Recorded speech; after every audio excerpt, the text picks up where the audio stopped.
ರಾಜ್ಯ ರಾಜಕಾರಣದಲ್ಲಿ ಮಹತ್ವದ ಬೆಳವಣಿಗೆ ನಡೆದಿದೆ. ಸಿಎಂ ಸ್ಥಾನಕ್ಕೆ ರಾಜೀನಾಮೆ ಕೊಡೋಕೆ ಸಿದ್ದರಾಮಯ್ಯ ನಿರ್ಧರಿಸಿದ್ದಾರೆ ಎನ್ನಲಾಗಿದೆ. ನಿನ್ನೆ ದೆಹಲಿಯಲ್ಲಿ ನಡೆದ ರಾಹುಲ್ ಗಾಂಧಿ ಜೊತೆಗಿನ ಸಭೆಯಲ್ಲಿ ರಾಜೀನಾಮೆ ಕೊಡೋಕೆ ಸಿಎಂ ಸಿದ್ದರಾಮಯ್ಯ ಒಪ್ಪಿಗೆ ಸೂಚಿಸಿದ್ದಾರಂತೆ. ರಾಜೀನಾಮೆ ನೀಡೋಕೆ ರಾಹುಲ್ ಗಾಂಧಿ ಬಳಿ 2-3 ದಿನ ಟೈಮ್ ಕೇಳಿದ್ದಾರೆ ಎನ್ನಲಾಗ್ತಾ ಇದೆ.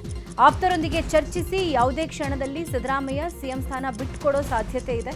ಈ ಮೂಲಕ ಕೊನೆಗೂ ಡಿಕೆಶಿ ಸಿಎಂ ಆಗೋ ಕನಸು ನನಸು ಮಾಡಿಕೊಂಡ್ರ ಅನ್ನೋ ಚರ್ಚೆ ರಾಜ್ಯ ರಾಜಕೀಯದಲ್ಲಿ ಜೋರಾಗಿದೆ.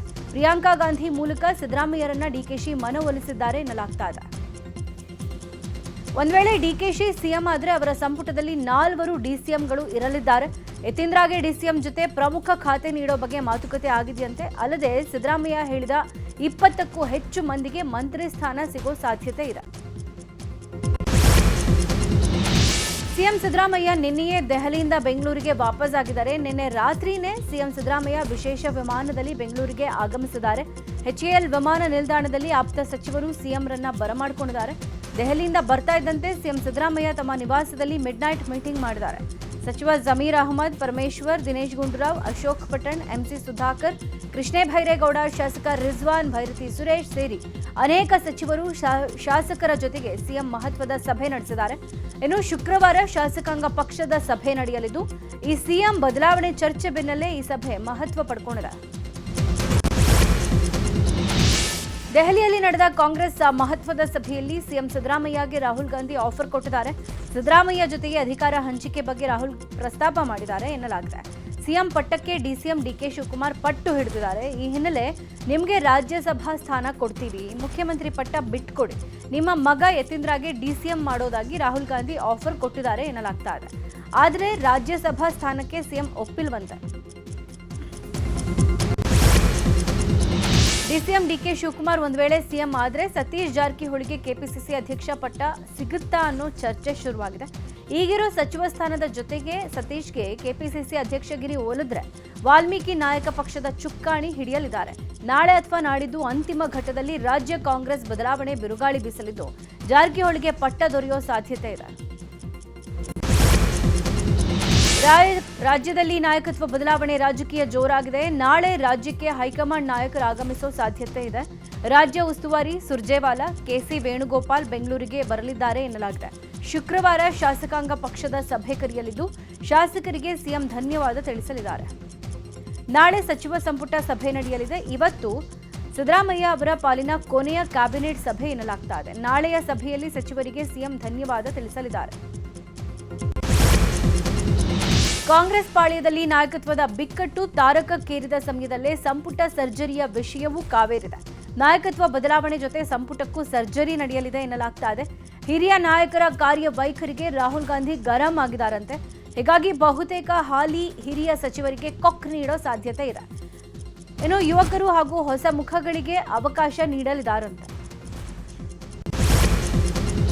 ನೆನೆ ಇಡೀ ದಿನ ದೆಹಲಿಯಲ್ಲಿ ರಾಜ್ಯ ಕಾಂಗ್ರೆಸ್ನಲ್ಲಿನ ಗೊಂದಲಗಳು, ಮುಂದಿನ ಚುನಾವಣೆಗಳ ಕುರಿತಾದ ಮಹತ್ವದ ಚರ್ಚೆ ನಡೆದಿದೆ. ಇಂದಿರಾ ಭವನದಲ್ಲಿ ಸಿಎಂ ಸಿದ್ದರಾಮಯ್ಯ ಜೊತೆ ರಾಹುಲ್ ಗಾಂಧಿ ಮೀಟಿಂಗ್ ಮಾಡಿದ್ರು. ಸಿಎಂ ಕುರ್ಚಿ ಬಿಕ್ಕಟ್ಟು, ಪಕ್ಷದಲ್ಲಿನ ಗೊಂದಲಗಳು ಸೇರಿದಂತೆ ರಾಜ್ಯಸಭಾ ಚುನಾವಣೆ, GBA ಎಲೆಕ್ಷನ್ ಹಾಗೂ ಗ್ರಾಮ ಪಂಚಾಯಿತಿ ಚುನಾವಣೆಯ ವಿಚಾರವಾಗಿ ಚರ್ಚೆ ಆಗಿದೆ. ಸಭೆಯಲ್ಲಿ ಏನೆಲ್ಲ ಆಯಿತು ಅನ್ನೋದರ ಕುರಿತು ಕಾಂಗ್ರೆಸ್ ನಾಯಕ KC ವೇಣುಗೋಪಾಲ್ ಮಾಹಿತಿ ಕೊಟ್ಟಿದ್ದಾರೆ. ರಾಜ್ಯಸಭೆ, MLC ಚುನಾವಣೆಗಳ ಚರ್ಚೆ ನಡೆದಿದೆ. ಕುರ್ಚಿ ಕಚ್ಚಾಟದ ಬಗ್ಗೆ ಯಾವುದೇ ಚರ್ಚೆ ಆಗಿಲ್ಲ ಅಂತ ಹೇಳಿದ್ರು. ಇನ್ನು ಕರ್ನಾಟಕ ಸೇರಿ ಇತರೆ ರಾಜ್ಯಗಳ ವಿಚಾರದ ಚರ್ಚೆ ನಡೆಯಿತು ಅಂತ KC ವೇಣುಗೋಪಾಲ್ ಹೇಳಿದ್ದಾರೆ. ರಾಜ್ಯ ಕಾಂಗ್ರೆಸ್ ನಾಯಕತ್ವ ಬಿಕ್ಕಟ್ಟು ಕುರಿತು ಹೈಕಮಾಂಡ್ ಯಾವುದೇ ಗುಟ್ಟು ಬಿಟ್ಟುಕೊಟ್ಟಿಲ್ಲ. ಯಾರೂ ಬಹಿರಂಗ ಹೇಳಿಕೆ ನೀಡದಂತೆ ಹೈಕಮಾಂಡ್ ತಾಕೀತು ಮಾಡಿದೆ. ಜೊತೆಗೆ ಬೆಂಬಲಿಗರನ್ನ ಸೈಲೆಂಟ್ ಆಗಿಸುವಂತೆ ಸಿಎಂ DCMಗೆ ಹೈಕಮಾಂಡ್ ಸೂಚಿಸಿದೆ. ಇನ್ನು ಸಭೆ ಬಗ್ಗೆ ಮಾಹಿತಿ ನೀಡಿರುವ ಸಿಎಂ ಸಿದ್ದರಾಮಯ್ಯ ಯಾವ ಚರ್ಚೆಗಳೂ ಆಗಿಲ್ಲ, ಅದೆಲ್ಲವೂ ಊಹಾಪೋಹ. ವೇಣುಗೋಪಾಲ್ ಎಲ್ಲವನ್ನೂ ಹೇಳಿದ್ದಾರೆ. ಪುನರ್ರಚನೆ ಬಗ್ಗೆ ಯಾವುದೇ ಚರ್ಚೆ ಆಗಿಲ್ಲ ಅಂತ ಹೇಳಿದ್ರು. ಇವತ್ತು ಮಧ್ಯಾಹ್ನ ದೆಹಲಿಯಿಂದ ಡಿಸಿಎಂ DK ಶಿವಕುಮಾರ್ ವಾಪಸ್ ಆಗಲಿದ್ದಾರೆ. ದೆಹಲಿಯಿಂದ ಮಧ್ಯಾಹ್ನ 12:15ಕ್ಕೆ DKಶಿ ನಿರ್ಗಮಿಸಲಿದ್ದು, 3:20ಕ್ಕೆ ಬೆಂಗಳೂರಿಗೆ ಆಗಮಿಸಲಿದ್ದಾರೆ. ಸಂಜೆ ಕೆಪಿಸಿಸಿ ಕಚೇರಿಯಲ್ಲಿ GBA ಚುನಾವಣೆ ಬಗ್ಗೆ DK ಶಿವಕುಮಾರ್ ಸಭೆ ನಡೆಸಲಿದ್ದಾರೆ. ನಾಯಕತ್ವದ ಬದಲಾವಣೆ ಬೆನ್ನಲ್ಲೇ ಎಲ್ಲಾ ಕಾರ್ಯಕ್ರಮಗಳನ್ನು ಸಿಎಂ ಸಿದ್ದರಾಮಯ್ಯ ಕಾಯ್ದಿರಿಸಿದ್ದಾರೆ. ಇವತ್ತು ಬೆಳಗ್ಗೆ ಕೆಪಿಸಿಸಿ ಕಚೇರಿಗೆ ಸಿಎಂ ಸಿದ್ದರಾಮಯ್ಯ ಭೇಟಿ ನೀಡಿ ನಂತರ 10:30ಕ್ಕೆ ನೆಹರು ಪುಣ್ಯಸ್ಮರಣೆಯಲ್ಲಿ ಭಾಗಿಯಾಗಲಿದ್ದಾರೆ. ವಿಧಾನಸೌಧದ ಬಳಿಯ ನೆಹರು ಪ್ರತಿಮೆಗೆ ಮಾಲಾರ್ಪಣೆ ಮಾಡಲಿದ್ದಾರೆ. ಇವತ್ತಿನ ಕಾರ್ಯಕ್ರಮಗಳನ್ನು ಸಿಎಂ ಕಾಯ್ದಿರಿಸಿದ್ದಾರೆ. ಮಾಜಿ ಸಚಿವ ಕೆಎನ್ ರಾಜಣ್ಣ ವಿದೇಶ ಪ್ರವೇಶಕ್ಕೆ ತೆರಳಿದ್ದಾರೆ. ದೆಹಲಿ ಪಾಲಿಟಿಕ್ಸ್ ಬಗ್ಗೆ ಬೆಂಗಳೂರಿನ ಏರ್ಪೋರ್ಟ್ನಲ್ಲಿ ಮಾತನಾಡಿದ ರಾಜಣ್ಣ, ಎಲ್ಲರೂ ದೆಹಲಿಗೆ ಹೋಗಿದ್ದಾರೆ. ಯಾರ್ಯಾರಿಗೆ ಏನೇನು ಆಸೆ ಇದೆಯೋ ಹೋಗ್ಲಿ, ನಮ್ಗಾದ್ರೆ ಆಗಬಹುದು, ಇಲ್ಲ ಹೋದ್ರೆ ಹೋಗ್ಲಿ. ರಾಜ್ಯಸಭಾ ವಿಧಾನ ಪರಿಷತ್ ಚುನಾವಣೆ ಅಭ್ಯರ್ಥಿಗಳ ಕುರಿತು ಚರ್ಚೆ ಮಾಡೋಕೆ ಹೋಗಿದ್ದಾರೆ. ಮುಖ್ಯಮಂತ್ರಿ ಬದಲಾವಣೆ ಆಗೋದಿಲ್ಲ ಅನ್ನೋ ನಂಬಿಕೆ ನಂಗಿದೆ ಅಂತ ಹೇಳಿದ್ರು. ಕಾಂಗ್ರೆಸ್ ನಾಯಕರ ದೆಹಲಿ ಪ್ರವಾಸ ಕುರಿತು ಬಿಜೆಪಿ ನಾಯಕರು ಪ್ರತಿಕ್ರಿಯೆ ಕೊಟ್ಟಿದ್ದಾರೆ. ರಾಜ್ಯ ಕಾಂಗ್ರೆಸ್ನಲ್ಲಿನ ಬಿಕ್ಕಟ್ಟಿನ ಬಗ್ಗೆ ಬಿಜೆಪಿ ನಾಯಕರು ಕಿಡಿಕಾರಿದ್ದಾರೆ. ರಾಜ್ಯದಲ್ಲಿ ಸರ್ಕಾರ ಇಲ್ಲ, ದಿಲ್ಲಿಗೆ ಶಿಫ್ಟ್ ಆಗ್ಬಿಟ್ಟಿದೆ. ರಾಜ್ಯದಲ್ಲಿ ಕಾನೂನು ಸುವ್ಯವಸ್ಥೆ ಮಣ್ಪಾಲಾಗಿ ಹೋಗಿದೆ. ರಾಜ್ಯದಲ್ಲಿ ಅಭಿವೃದ್ಧಿ ಕೆಲಸ ಸಂಪೂರ್ಣ ನಿಷ್ಕ್ರಿಯ ಆಗ್ಬಿಟ್ಟಿದೆ ಅಂತ ಕಾಂಗ್ರೆಸ್ ವಿರುದ್ಧ ವಿಪಕ್ಷ ನಾಯಕರು ಕಿಡಿಕಾರಿದ್ದಾರೆ. ಬೆಂಗಳೂರು ದಕ್ಷಿಣ ಜಿಲ್ಲೆಯ ಬಿಡದಿಯಲ್ಲಿ ನ್ಯೂ ಟೌನ್ಶಿಪ್ ಯೋಜನೆಗೆ ಈಗಾಗಲೇ ಸಾಕಷ್ಟು ಪರ ವಿರೋಧ ಚರ್ಚೆ ಆಗ್ತಾ ಇದೆ. ಹೀಗಾಗಿ ಸ್ಥಳೀಯ ರೈತರ ಅಭಿಪ್ರಾಯ ಕೇಳೋಕೆ ಜೆಡಿಎಸ್ ಯುವ ನಾಯಕ ನಿಖಿಲ್ ಕುಮಾರಸ್ವಾಮಿ ಬಿಡದಿಯ ಬೈರಮಂಗಲ ಹಾಗೂ ಹಲವಾರು ಗ್ರಾಮಗಳಿಗೆ ಇವತ್ತು ಭೇಟಿ ಕೊಡಲಿದ್ದಾರೆ. ರೈತರ ಅಭಿಪ್ರಾಯ ಸಂಗ್ರಹಿಸಲಿದ್ದು ಮಾಜಿ ಶಾಸಕ ಎ ಮಂಜು ಇವರ ಜೊತೆಗೆ ಉಪಸ್ಥಿತಿ ಇರಲಿದ್ದಾರೆ. ಬೆಂಗಳೂರಲ್ಲಿ ನಿನ್ನೆ ರಾತ್ರಿ ಜೋರ್ ಮಳೆ ಆಗಿದೆ. Seshadripuram, Jayamahal, Bellary road, Vasanthnagar, Vidhana Soudha, Majestic, KR market, Rajajinagar, Malleshwaram, Yeshwanthpur ಸೇರಿದಂತೆ ನಗರದ ಹಲವೆಡೆ ಧಾರಾಕಾರ ಮಳೆಯಾಗಿದೆ. ಈ ವೇಳೆ ಸಿಡಿಲು, ಗುಡುಗು, ಅಬ್ಬರ ಜೋರಾಗಿತ್ತು. ದಿಢೀರಂತ ಸುರಿದ ಮಳೆಗೆ ವಾಹನ ಸವಾರರು ಪರದಾಡಿದ್ರು. ಮಳೆಯ ನಡುವೆಯೇ ಟ್ರಾಫಿಕ್ನಲ್ಲಿ ಸಿಲುಕಿ ಒದ್ದಾಡಿದ್ದಾರೆ. ಮಹಾಮಳೆಗೆ ತುಮಕೂರು ರೋಡ್ ಫ್ಲೈಓವರ್ ಸಂಪೂರ್ಣ ಬಂದ್ ಆಗಿತ್ತು, ಜಲಾವೃತವಾಗಿತ್ತು. ಮೊಳಕಾಲುದ್ದ ನಿಂತ ನೀರಲ್ಲಿ ವಾಹನ ಸವಾರರು ಸಂಚರಿಸಲಾಗದೆ ಪರದಾಡಿದ್ದಾರೆ. ರಭಸವಾಗಿ ನೀರು ಹರಿದಿರೋದ್ರಿಂದ ಸಂಚಾರ ದಟ್ಟಣೆ ಹೆಚ್ಚಾಗಿತ್ತು. ಬೆಂಗಳೂರಲ್ಲಿ ಸುರಿದ ಮಳೆಗೆ ರಸ್ತೆ ಕಾಣದೆ ವಾಹನ ಸವಾರರು ಪರದಾಡಿದ್ದಾರೆ. ಜೆಸಿ ರೋಡ್ನ ಪೂರ್ಣಿಮಾ ಥಿಯೇಟರ್ ಬಳಿ ಕಾರೊಂದು ಡಿವೈಡರ್ಗೆ ಡಿಕ್ಕಿ ಹೊಡೆದು ಮೇಲೆ ಹತ್ತಿಬಿಟ್ಟಿದೆ. ಡಿವೈಡರ್ ಮೇಲಿಂದ ಕಾರನ್ನು ಕೆಳಗಿಳಿಸೋಕೆ ಚಾಲಕ ಹರಸಾಹಸ ಪಡಬೇಕಾಯಿತು. ಕೊನೆಗೆ ಸಂಚಾರಿ ಪೊಲೀಸರು ಸ್ಥಳಕ್ಕಾಗಮಿಸಿ ಕಾರನ್ನು ಕೆಳಗಿಳಿಸೋಕೆ ಸಹಾಯ ಮಾಡಿದ್ದಾರೆ. ಇನ್ನೊಂದು ಕಡೆ ಪೀಣ್ಯದ ಬಿಎಫ್ಡಬ್ಲ್ಯೂ ರಸ್ತೆಯಲ್ಲಿ ಬೃಹತ್ ಮರ ಉರುಳಿ ಬಿದ್ದಿದೆ. ಭಾರೀ ಸಮಸ್ಯೆ ಉಂಟು ಮಾಡಿದೆ. ಕೂಡಲೇ ಸ್ಥಳಕ್ಕಾಗಮಿಸಿದ ಜಿಬಿಎ ಸಿಬ್ಬಂದಿ, ಟ್ರಾಫಿಕ್ ಸಿಬ್ಬಂದಿ ಮರ ತೆರವು ಮಾಡಿ ಸಂಚಾರಕ್ಕೆ ಅನುವು ಮಾಡಿಕೊಟ್ಟಿದ್ದಾರೆ. ಇನ್ನು ಸಂಜಯ್ ನಗರದಲ್ಲಿ ಮರ ಬಿದ್ದು ಕಾರ್ ಜಖಂಗೊಂಡಿದೆ. ಮುಖ್ಯ ರಸ್ತೆ ಬಳಿ ಪಾರ್ಕ್ ಮಾಡಿದ್ದ ಕಾರ್ ಮೇಲೆ ಮರ ಬಿದ್ದಿದೆ. ಕಾರ್ನ ಮೇಲ್ಭಾಗ ಸಂಪೂರ್ಣವಾಗಿ ಹಾನಿಯಾಗಿದೆ. ರಾಜಧಾನಿ ಬೆಂಗಳೂರಲ್ಲಿ ಮಳೆರಾಯ ಅಬ್ಬರಿಸಿದ್ದಾನೆ. ಧಾರಾಕಾರವಾಗಿ ಸುರಿದ ಮಳೆಯಿಂದ ಕೆಆರ್ ಮಾರ್ಕೆಟ್ ಒಳಗೆ ನೀರು ನುಗ್ಗಿ ಸಾಕಷ್ಟು ಅವಾಂತರ ಸೃಷ್ಟಿಯಾಗಿದೆ. ಫ್ಲವರ್ ಮಾರ್ಕೆಟ್ ಸಂಪೂರ್ಣ ಜಲಮಯ ಆಗಿದೆ. ವ್ಯಾಪಾರಿಗಳು ಪರದಾಡುವ ಸ್ಥಿತಿ ನಿರ್ಮಾಣ ಆಗಿದೆ. ಇನ್ನು ಬೆಂಗಳೂರಲ್ಲಿ ಸಣ್ಣ ಮಳೆ ಆದರೂ ದೊಡ್ಡ ಅವಾಂತರನೇ ಸೃಷ್ಟಿಯಾಗಿದೆ. ಬಿಟ್ಟು ಬಿಡದೆ ಸುರಿದ ಮಳೆಯಿಂದ ಶೇಷಾದ್ರಿಪುರಂನ ಹೋಟೆಲ್ಗೆ ನೀರು ನುಗ್ಗಿದೆ. ನೀರನ್ನು ಹೊರ ಹಾಕೋಕೆ ಸಿಬ್ಬಂದಿ ಹೈರಾಣಾಗಿದ್ದಾರೆ. ಬೆಂಗಳೂರಲ್ಲಿ ಸುರಿದ ಧಾರಾಕಾರ ಮಳೆಗೆ ಕೆಆರ್ ಸರ್ಕಲ್ ಅಂಡರ್ ಪಾಸ್ನ ಕ್ಲೋಸ್ ಮಾಡಲಾಗಿತ್ತು. ಜೋರು ಮಳೆ ಆಗಿರೋದ್ರಿಂದ ಕೆಆರ್ ಸರ್ಕಲ್ ಅಂಡರ್ ಪಾಸ್ ಜಲಾವೃತ ಆಗಿದ್ದು ಮುನ್ನೆಚ್ಚರಿಕಾ ಕ್ರಮವಾಗಿ ಯಾವುದೇ ಅವಘಡ ಸಂಭವಿಸಬಾರದು ಅಂತ ತಾತ್ಕಾಲಿಕವಾಗಿ ಬಂದ್ ಮಾಡಲಾಗಿತ್ತು. ಕೊಪ್ಪಳ ತಾಲೂಕಿನ ಗಂಗಾವತಿ ವಿಧಾನಸಭಾ ಕ್ಷೇತ್ರದ ಇಂದಿರಾನಗರದಲ್ಲಿ ಕುಡಿಯೋ ನೀರಿನ ಸಮಸ್ಯೆ ಉಂಟಾಗಿತ್ತು. ಈ ಕುರಿತು ನಿಮ್ಮ ನ್ಯೂಸ್ 18ನಲ್ಲಿ ವರದಿ ಪ್ರಸಾರ ಆಗ್ತಾ ಇದ್ದಂತೆ ಇಂದರ್ಗಿ ಗ್ರಾಮ ಪಂಚಾಯಿತಿ ಎಚ್ಚೆತ್ತುಕೊಂಡಿದೆ. ನೀರಿನ ಸಮಸ್ಯೆ ಬಗೆಹರಿಸೋಕೆ ಇಂದಿರಾನಗರದಲ್ಲಿ ಮತ್ತೊಂದು ಕೊಳವೆ ಬಾವಿ ಕೊರೆಸಲಾಗಿದೆ. ಕೆಲ ದಿನಗಳ ಹಿಂದೆ ಇಂದಿರಾನಗರದ ನೀರಿನ ಸಮಸ್ಯೆ ಬಗ್ಗೆ ನ್ಯೂಸ್ 18 ಬೆಳಕು ಚೆಲ್ಲಿತ್ತು. ಊರಲ್ಲಿ ಕುಡಿಯೋ ನೀರು ಇಲ್ಲದೆ ದೂರದಿಂದ ತಳ್ಳೋ ಗಾಡಿ ಮೂಲಕ ಜನ ನೀರು ತಂದು ಕುಡಿತಾ ಇದ್ರು. ಈ ಕುರಿತು ನ್ಯೂಸ್ 18ನಲ್ಲಿ ವಿಸ್ತೃತ ವರದಿ ಪ್ರಸಾರ ಆದ ಬೆನ್ನಲ್ಲೇ ಗ್ರಾಮ ಪಂಚಾಯಿತಿ ಅಧಿಕಾರಿಗಳು ಕೊಳವೆ ಬಾವಿ ಕೊರೆಸಿದ್ದಾರೆ. ಇದು ನ್ಯೂಸ್ 18ನ ಬಿಗ್ ಇಂಪ್ಯಾಕ್ಟ್. ಬೆಳಗಾವಿಯಲ್ಲಿ ನಡೆದಿರುವ ಬಹುಕೋಟಿ ಹಣ ದುರುಪಯೋಗ ಪ್ರಕರಣದ ತನಿಖೆಯನ್ನು ಸಿಐಡಿ ಮತ್ತಷ್ಟು ತೀವ್ರಗೊಳಿಸಿದೆ. ಪ್ರಕರಣಕ್ಕೆ ಸಂಬಂಧಪಟ್ಟಂತೆ ಆರೋಪಿ ಶಿವಾನಂದ ನೀಲಣ್ಣನವರನ್ನ ಬೆಳಗಾವಿಗೆ ಕರೆತಂದು ಅಧಿಕಾರಿಗಳು ವಿಚಾರಣೆ ನಡೆಸಿದ್ದಾರೆ.